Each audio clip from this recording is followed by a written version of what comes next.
குடிநீர் குழாய் பணிக்கு தோண்டப்பட்ட பள்ளம் மூடப்படாத நிலையில் மழை நீர் பள்ளத்தில் சேர்ந்ததால் அரசு பேருந்து சக்கரம் சிக்கி விபத்து. நல்வாய்ப்பாக பயணிகள் உயிர் தப்பினர்.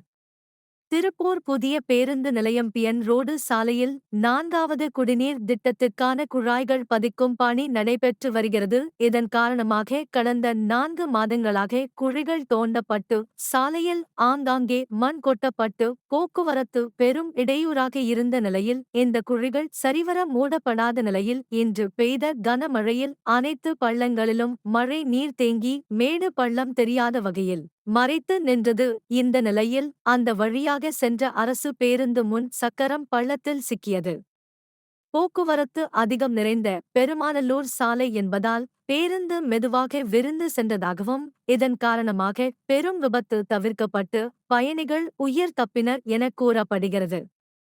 முக்கியமான சாலைகளில் பள்ளம் தோண்டும் போது மாநகராட்சி அதிகாரிகள் அதனை உரிய முறையில் கவனித்து விரைந்து பணிகளை முடிக்க வேண்டும் என்பதே பொது மக்களின் கோரிக்கையாக உள்ளது.